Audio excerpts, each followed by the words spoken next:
Welcome to Learn the Sword. This supplemental video will cover how to effectively and efficiently cast through the air to create good, strong cuts when one begins to understand how to use a blade. In many katas and those, people usually use imaginary targets in their cutting systems.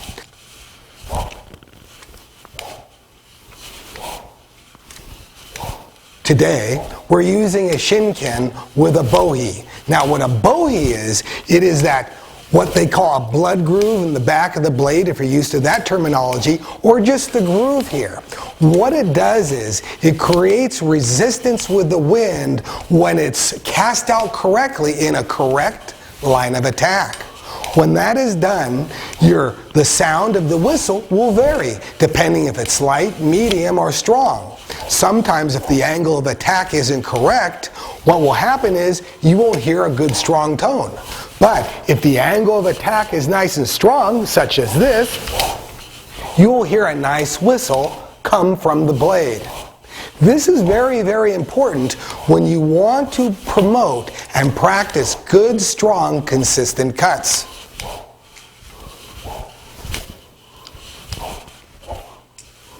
For some of you out there, you say to yourself, well, what is a shinken?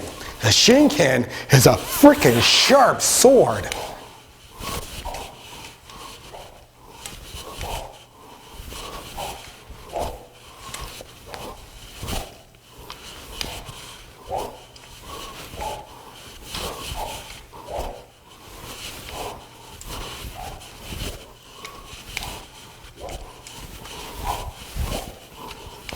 At 100 cuts, you're starting to warm up. Your arms are feeling a little warmer. Your grip should be getting better.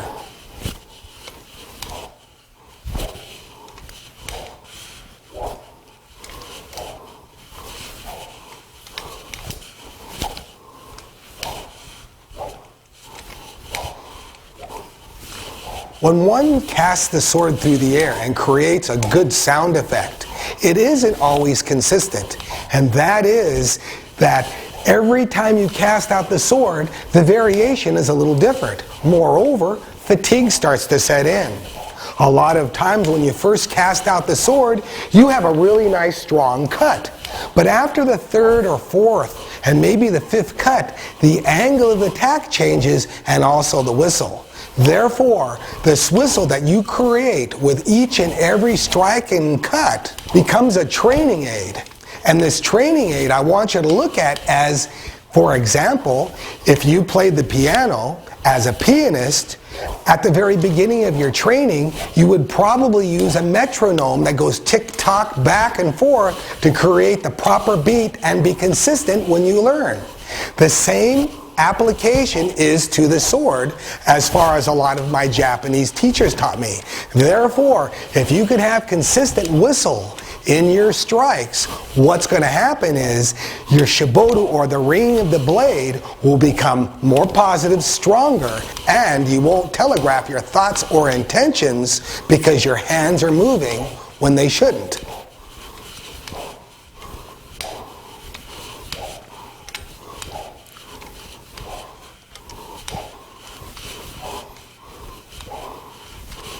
At 200 cuts, your grip is setting in now, your arms are getting a little closer together, and you're becoming more consistent.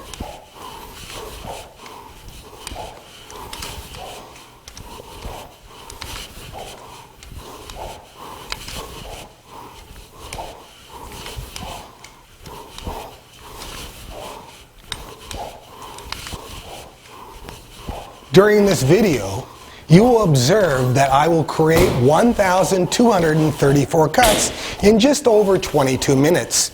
During this process, you're going to see that most of the time I will be creating a whistle with a blade to be most consistent. Over time, I want you to do the same thing. So follow along and make this a guideline. A lot of the times though, you'll probably get to about 50 or 60 cuts and you'll start fatiguing. Just basically start over again and keep practicing. So by the time you reach 1,000 cuts without fatiguing and the sword is still having a good whistle to it, it should be around the beginning of summer. And when you take off that shirt, you'll notice that the muscles in your arms, your shoulders, and your back will be much more defined.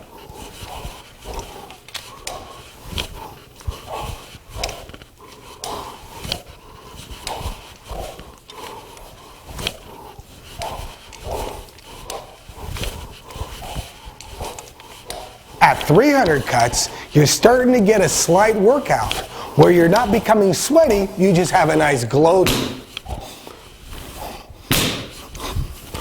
Most of you know how to hold a sword at this time. Although, just for refreshment, let's go over how to correctly hold the sword so you can also create good, strong, consistent cuts. First of all, take your hand and put your thumb and your forefinger together like this.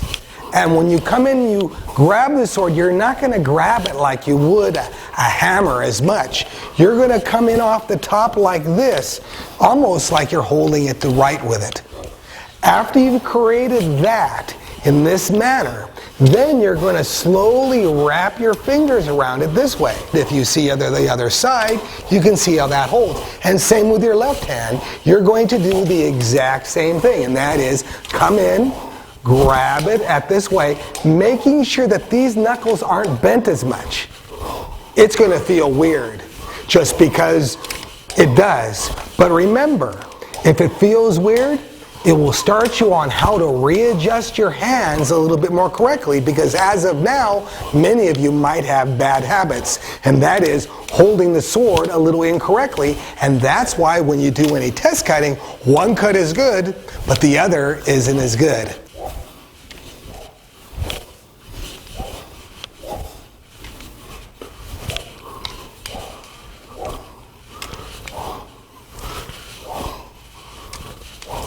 One of the most important factors on being able to cast out a sword is making sure that you ring the blade or ring the handle correctly. If you ring the handle correctly, the tip of the sword and the monouchi, or the cutting area, should be very, very strong. Let's reverse engineer this. What I'd like you to do is bring your sword down where it's parallel to the floor or parallel to the ground. From here, I'd like you to take your right hand and turn it counterclockwise, and your left hand and turn it clockwise, and really bring it in tight there, where your forearms and your wrists are slightly touching each other. After you've created this, then lift up the sword like this, and you'll find out that this area here is very constricted and constrained. A matter of fact, this constriction feels really, really bad. But remember, we're readjusting the muscles in our hands, wrists, and forearms to accommodate a good, consistent sword strike. So, if it feels good, it must be a bad habit at this time in your training. Therefore, when you start casting up and out, you'll find out that this all hurts, the backs of your arms hurt, and within a couple of few strikes or casts, you'll find out that you're fairly fatigued on this. Remember though, don't stop, continue to practice until your muscle memory and your muscles have set in and become stronger. At 500 cuts, now you're doing pretty good. Many of you will probably stop here and then try to resume tomorrow or the next day.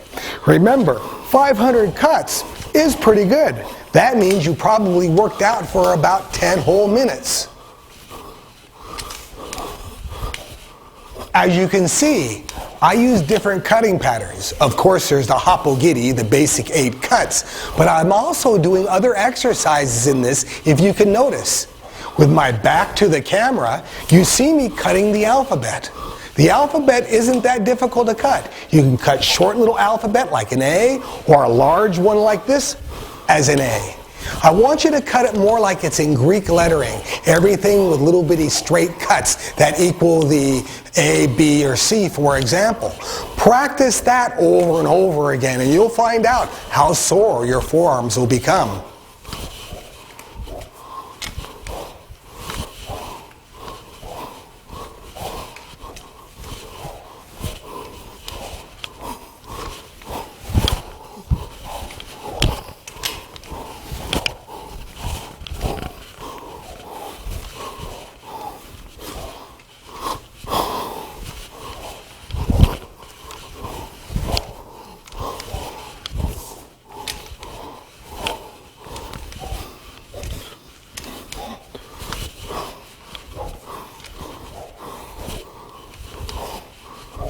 At 600 cuts, your body's starting to get into the groove of things.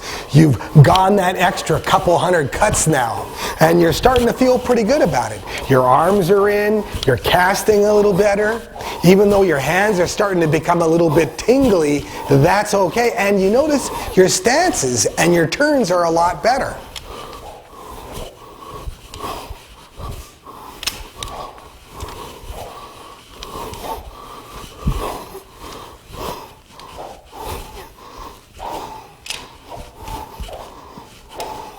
You're going to start noticing that your hands will start becoming very, very warm in this area.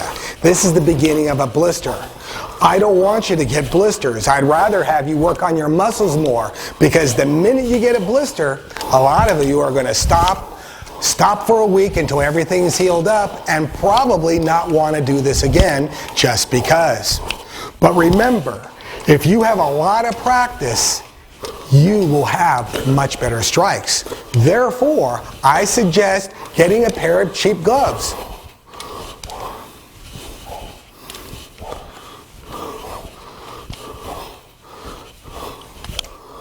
At 700 cuts, now you're starting to get in there and you're starting to feel how it really works. You're starting to breathe a little bit harder. Your casts are becoming a little smoother, or maybe the opposite. I'm falling by the waysides and it doesn't feel good. Therefore, stop for a second, walk around in a couple of circles, and resume.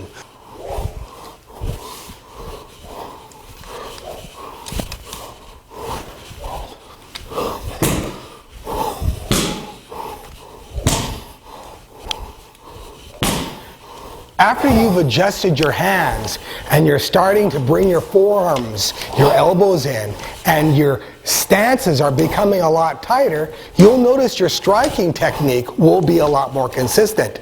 Before, a lot of people lift it up and they drop their head and they make a swing like this, and they come around and they make a swing like that, and they put their whole body into it, which is fine.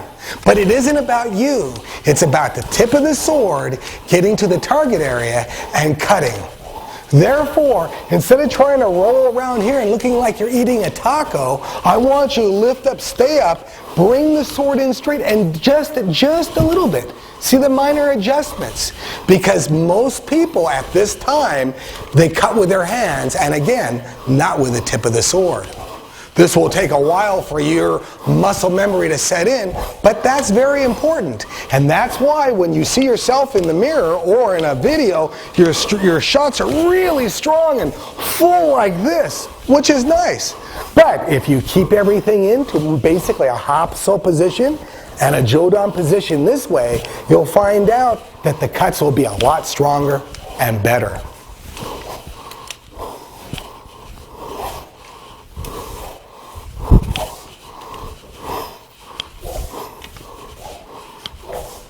At 800 cuts, your mind, of course, is starting to wander again, but you're starting to wander and wonder, do I need to do this for another few hundred cuts, or should I stop? You go back and forth that way. But remember, re-grip the sword, take a nice strong breath, and now start putting ki into each and every cut or every other cut so you can breathe correctly and not fatigue.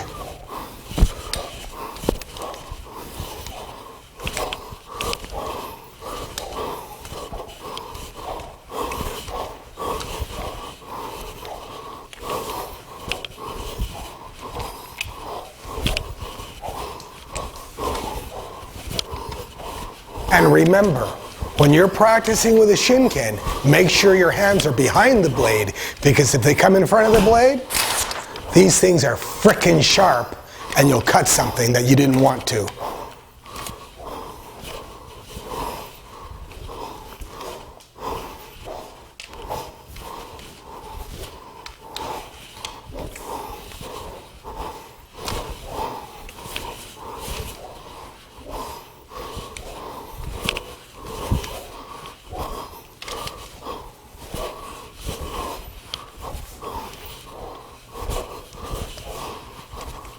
At 900 cuts, your shoulders are probably becoming pretty fatigued.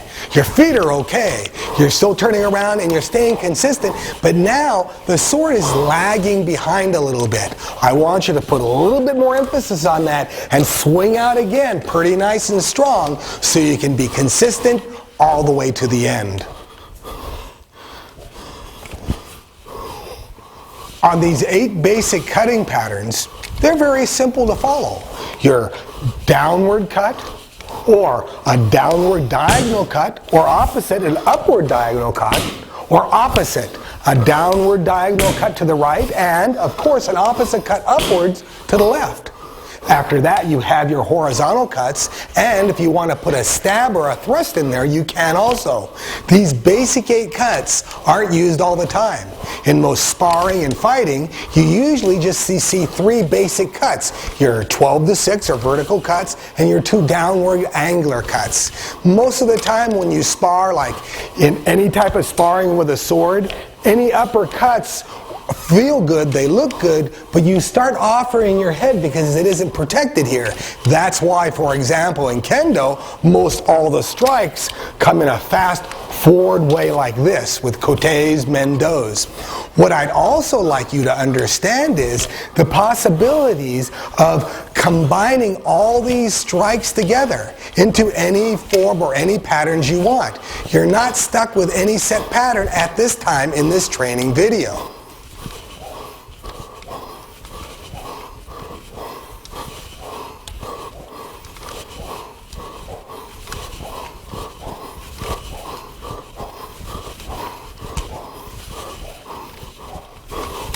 Congratulations on your 1,000 cuts. You've just passed the finish line. But to become a better swordsman, you must go much over just the finish line and do an extra couple laps, like Coach used to say so. Just because if you just get to the finish line and stop there, what's going to stop you down the road from only doing 200 cuts or 100 cuts? Remember, to be consistent, you must strive for perfection, and that requires thousands upon thousands of well-executed cuts.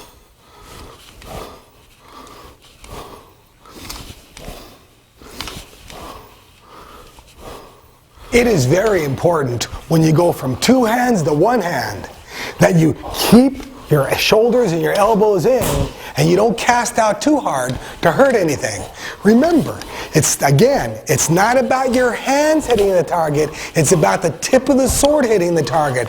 Therefore, adjust your hands when they're down here and not up here. It's that simple.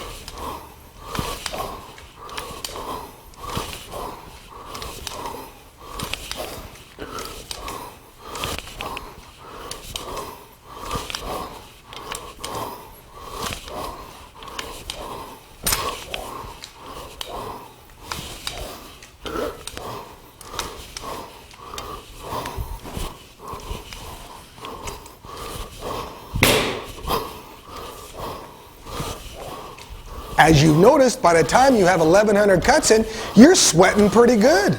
A matter of fact, you're breathing pretty hard. You're starting to think to yourself, this is better than running.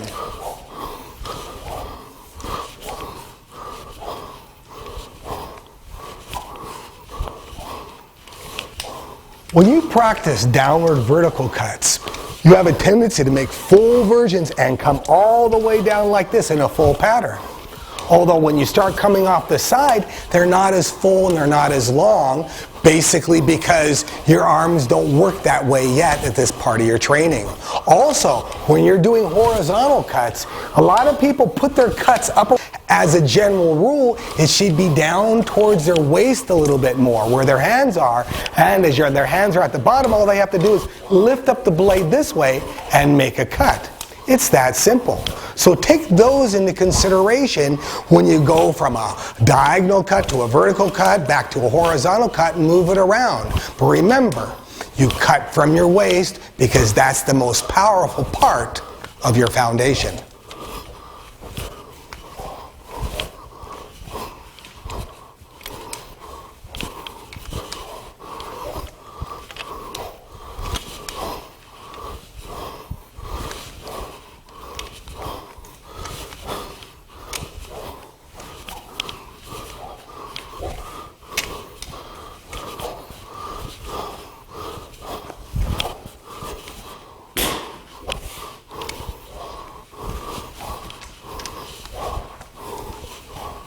We've hit 1,200 cuts. Good sweat? Starting to feel pretty good? Mind's wandering again? Should you stop or not? Think about it. Just put in a few more cuts, maybe just a few more dozen, and then you have completed 1,234 cuts